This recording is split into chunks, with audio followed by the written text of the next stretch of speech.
ನಮ್ಮತ್ತೆ ಸಿಕ್ಕಾಪಟ್ಟೆ ಟಾರ್ಚರ್ ಕೊಡ್ತಿದ್ದಾರೆ, ಅವರನ್ನ ಕೊಲ್ಲೋದಕ್ಕೆ ಮಾತ್ರ ಕೇಳಿ ಯಾವುದಾದ್ರೂ ಇದ್ರೆ ಹೇಳಿ ಅಂತ ಹೇಳಿ ಡಾಕ್ಟರ್ ಒಬ್ಬರಿಗೆ ಮೆಸೇಜ್ ಮಾಡಿರೋ ಪ್ರಕರಣಕ್ಕೆ ಸಂಬಂಧಪಟ್ಟಂತೆ ಈಗ ಬಿಗ್ ಟ್ವಿಸ್ಟ್ ಸಿಕ್ಕಿದೆ.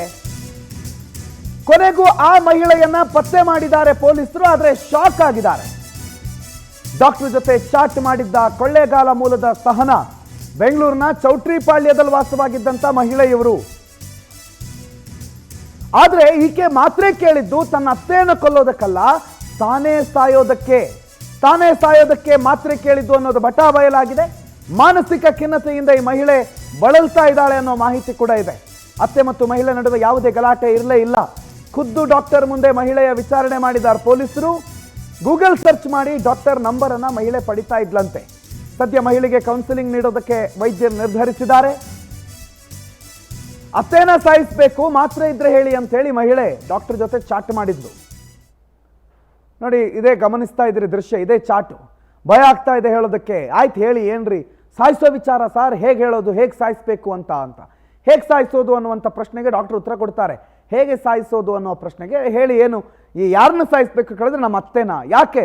ಏಜ್ ಆಗಿದೆ ಸರ್, ಅವ್ರಿಗೆ ಸಿಕ್ಕಾಪಟ್ಟೆ ಟಾರ್ಚರ್ ಕೊಡ್ತಾರೆ, ಅವರನ್ನ ಮಾತ್ರೆ ಕೊಟ್ಟು ಹೆಂಗಾದ್ರೂ ಸಾಯಿಸ್ಬೇಕು, ಯಾವುದಾದ್ರೂ ಮಾತ್ರೆ ಇದ್ರೆ ಹೇಳಿ, ತುಂಬ ಹಿಂಸೆ ಕೊಡ್ತಾರೆ, ಏನಾದರೂ ಹೇಳ್ತೀರಾ ಹೇಗೆ ಸಾಯಿಸೋದು ಅಂತ ಒಂದು ಮೆಸೇಜ್ ಹಾಕಿದ್ರು. ಈ ವಿಚಾರಕ್ಕೆ ಸಂಬಂಧಪಟ್ಟಂತೆ ಪೊಲೀಸ್ ಸ್ಟೇಷನಲ್ಲಿ ದೂರು ದಾಖಲಾಗಿತ್ತು. ಆ ದೂರಿನ ಅನ್ವಯ ಕೊನೆಗೂ ಮಹಿಳೆಯನ್ನ ಪತ್ತೆ ಹಚ್ಚಿದ್ದಾರೆ ಪೊಲೀಸರು. ಮಹಿಳೆಯನ್ನ ಪತ್ತೆ ಹಚ್ಚಿ ಮಹಿಳೆಯನ್ನು ಕರ್ಕೊಂಡ್ಬಂದು ಯಾಕಮ್ಮ ಏನಮ್ಮ ಆಯಿತು ಅಂತ ಕೇಳಿದ್ರೆ ವಿಚಾರ ಹಿಂಗೆ, ಆಕೆ ಅತ್ತೆಯನ್ನು ಸಾಯಿಸೋದಕ್ಕೆಲ್ಲ ಮಾತ್ರ ಕೇಳಿದ್ದು, ತಾನೇ ಸಾಯೋದಕ್ಕೆ. ಯಾಕಂದರೆ ಮಾನಸಿಕವಾಗಿ ಸ್ವಲ್ಪ ಅವರು ಅಸ್ವಸ್ಥತೆಯನ್ನು ಬಳಲ್ತಿದ್ದಾರೆ. ಮಾನಸಿಕವಾಗಿ ಆಕೆ ಮಾನಸಿಕ ಸ್ಥಿತಿ ಸರಿ ಇಲ್ಲ ಅನ್ನೋದು ಸದ್ಯಕ್ಕೆ ಪೊಲೀಸರು ಹೇಳ್ತಾ ಇರುವಂಥ ಮಾತು. ಹಾಗಾಗಿ ತಾನೇ ಸಾಯೋದಕ್ಕೆ ಮಾತ್ರೆಯನ್ನು ಕೇಳಿ ಪಡ್ಕೊಂಡಿದ್ರು. ಅತ್ತೆಗೂ ಸೊಸೆಗೂ ಜಗಳನೇ ಇಲ್ಲ.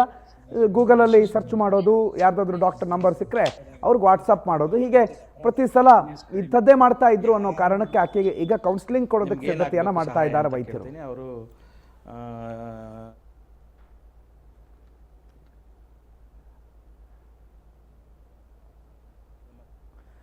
ಇವರೇ ಸುನಿಲ್ ಕುಮಾರ್ ಹೆಬ್ಬಿ ಅಂತ ಇವ್ರ ಹೆಸರು, ಡಾಕ್ಟರ್.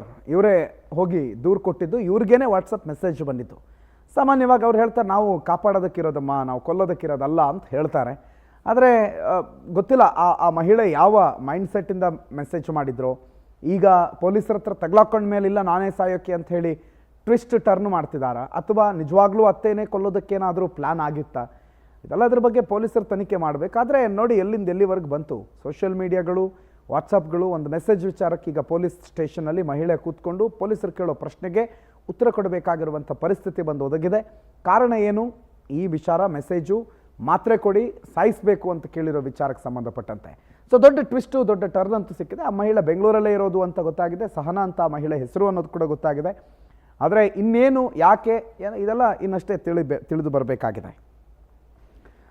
ವೆಂಕಟೇಶ್ ಈ ಬಗ್ಗೆ ಹೆಚ್ಚಿನ ಮಾಹಿತಿ ಕೊಡ್ತಾರೆ, ನೇರ ಸಂಪರ್ಕದಲ್ಲಿ ಜಾಯ್ನ್ ಆಗಿದ್ದಾರೆ. ವೆಂಕಟೇಶ್, ಈ ಮಾತ್ರೆ ಕೇಳಿದ್ದ ಪ್ರಕರಣಕ್ಕೆ ಸಂಬಂಧಪಟ್ಟಂತೆ ಏನು ದಿನಕ್ಕೊಂದು ತಿರುವು, ಏನಿದ್ರೆ ಅಸಲಿಯತ್ತು, ಸದ್ಯಕ್ಕೆ ಈ ಪ್ರಕರಣದಲ್ಲಿ ಬಂದಿರೋ ಅಪ್ಡೇಟ್ಸ್ಗಳೇನು?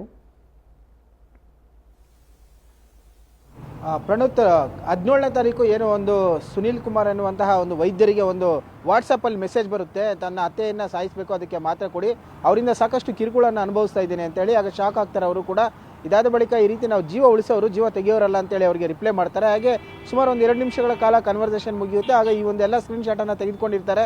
ಯಾವಾಗ ಇವರು ಒಂದು ಮಾತು ಹೇಳ್ತಾರೆ, ಆಗ ಆಕೆ ಕೂಡ ಗಾಬರಿಯಾಗಿ ಆ ನಂಬರನ್ನು ಡಿಲೀಟ್ ಮಾಡ್ತಾರೆ. ಸೊ ಆಗ ಅವ್ರಿಗೆ ಒಂದು ಕಡೆ ಗಾಬರಿಯಾಗಿ ಡಾಕ್ಟರ್ ಅವರು ಕೂಡ ಹೋಗಿ ಸಂಜಯ್ ನಗರ ಪೊಲೀಸ್ ಠಾಣೆಗೆ ದೂರನ್ನು ಕೊಡ್ತಾರೆ.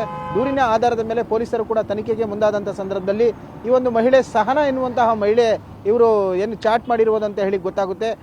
ಕೊಳ್ಳೇಗಾಲ ಮೂಲದವರು ಅಂತ ಹೇಳಿ. ಸದ್ಯಕ್ಕೆ ಈಗ ಅವರು ಚೌಟ್ರಿಪಾಳ್ಯದಲ್ಲಿ ವಾಸವಾಗಿರ್ತಾರೆ. ಕಳೆದ 1.5 ವರ್ಷದಿಂದ ಕೂಡ ಇಲ್ಲೇ ಗಂಡನ ಜೊತೆ ಸಂಸಾರವನ್ನು ಮಾಡ್ತಾ ಇದ್ರು ಕೂಡ ಅವರಿಗೆ ಮದುವು ಕೂಡ ಇದ್ದು ಮಾನಸಿಕ ಖಿನ್ನತೆಗೆ ಒಳಗಾಗಿದ್ದಾರೆ ಅಂತ ಹೇಳಿ ತಿಳಿದು ಬರ್ತಾ ಇದೆ. ಪೊಲೀಸರ ಒಂದು ತನಿಖೆಯ ಸಂದರ್ಭದಲ್ಲಿ ಸ್ವತಃ ಗಂಡನೇ ಕೂಡ ಏನು ಈ ಒಂದು ವಿಚಾರ ಗೊತ್ತಾದಂಥ ಸಂದರ್ಭದಲ್ಲಿ ಪೊಲೀಸ್ ಠಾಣೆಗೆ ಕರೆದುಕೊಂಡು ಬಂದು ಪೊಲೀಸರ ಮುಂದೆ ಆಕೆಯನ್ನು ಬಿಡ್ತಾರೆ. ಆ ಸಂದರ್ಭದಲ್ಲಿ ವಿಚಾರಣೆ ಮಾಡಿದಂಥ ಸಂದರ್ಭದಲ್ಲಿ ಆಕೆ ಡಿಪ್ರೆಷನ್ಗೆ ಹೋಗಿರುವಂಥದ್ದು, ಮಾನಸಿಕ ಖಿನ್ನತೆಯಿಂದ ಬಳಲ್ತಾ ಇದ್ದು ಅಂತ ಹೇಳ್ತಾರೆ. ಹಾಗೂ ಮನೆಯಲ್ಲಿ ಅತ್ತೆ ಮತ್ತು ಸೊಸೆ ನಡುವೆ ಯಾವುದೇ ರೀತಿಯಾದಂಥ ಜಗಳ ಇಲ್ಲ, ಇಬ್ಬರು ಕೂಡ ಸಾಕಷ್ಟು ಅನ್ಯೋನ್ಯತೆಯಿಂದ ಇದ್ದಾರೆ, ಮಗು ಕೂಡ ಇದ್ದು ಈ ಸಂಸಾರ ಚೆನ್ನಾಗೇ ಇದೆ, ಆದರೆ ಈ ರೀತಿಯಾಗಿ ಮಾಡ್ತಿದ್ದಾರೆ ಅಂತ ಹೇಳಿ ಅವರ ಗಂಡ ಕೂಡ ಹೇಳಿರುವಂಥದ್ದು. ಸದ್ಯಕ್ಕೆ ಈ ಪ್ರಕರಣಕ್ಕೆ ಸಂಬಂಧಪಟ್ಟಂತೆ ಮಹಿಳೆಯಿಂದ ಹೇಳಿಕೆಗಳನ್ನು ಕೂಡ ಪಡೆದುಕೊಂಡಿದ್ದಾರೆ.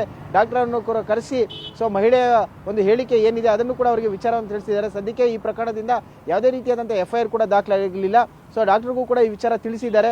ಈ ಹಿಂದೆ ಕೂಡ ಡಾಕ್ಟ್ರಿಗೆ ಇದೇ ರೀತಿಯಾದಂಥ ಒಂದು ಕರೆಗಳು ಕೂಡ ಬಂದಿತ್ತು. ಆತ ಒಂದು ಮದ್ಯಪಾನವನ್ನು ಮಾಡಿ ಈ ರೀತಿಯಾದಂಥ ಕಿರುಕುಳವನ್ನು ಕೊಟ್ಟಿದ್ದ ಅಂತ ಹೇಳಿ ಗೊತ್ತಾಗ್ತಾ ಇರುವಂಥದ್ದು. ಸದ್ಯಕ್ಕೆ ಡಾಕ್ಟ್ರಿಗೆ ಒಬ್ಬರು ಮಾನಸಿಕ ಖಿನ್ನತೆಯಿಂದ ಬಳಲ್ತಿದ್ದರು, ಮತ್ತೊಬ್ಬರು ಮದ್ಯಪಾನ ಚಟಕ್ಕೆ ಒಳಗಾಗಿಂತವರು ಪದೇ ಪದೇ ಕಿರುಕುಳ ಕೊಡ್ತಾ ಇರುವಂಥದ್ದು, ಎಲ್ಲೋ ಒಂದು ಕಡೆ ಅವರಿಗೂ ಕೂಡ ಆತಂಕ ಶುರುವಾಗಿರುವಂಥದ್ದು. ಸದ್ಯ ಈ ಒಂದು ಪ್ರಕರಣ ಸುಖಾಂತ್ಯ ಕಂಡಿದ್ದು ಡಾಕ್ಟ್ರು ಕೂಡ ಒಂದು ಕಡೆ ನೆಮ್ಮದಿಯಾಗಿರುವಂಥದ್ದು. ಪ್ರಕರಣವನ್ನು ಕೂಡ ಭೇದಿಸಿರುವಂಥ ಸಂಜಯನಗರ ಪೊಲೀಸರು ಮಹಿಳೆಗೆ ಕೂಡ ಕೌನ್ಸಿಲಿಂಗ್ನ ಅವಶ್ಯಕತೆ ಇದೆ, ಹಾಗಾಗಿ ಅವರಿಗೆ ಕೌನ್ಸಿಲಿಂಗನ್ನು ಮಾಡಿಸಿ ಅಂತ ಹೇಳಿ ಸಲಹೆಯನ್ನು ಕೊಟ್ಟಿರುವಂಥದ್ದು ಇಲ್ಲಿ ತಿಳಿದು ಬರ್ತಾ ಇರುವಂಥದ್ದು. ಪ್ರಣುತ್, ಥ್ಯಾಂಕ್ ಯು ವೆಂಕಟೇಶ್ ಮಾಹಿತಿಗೆ.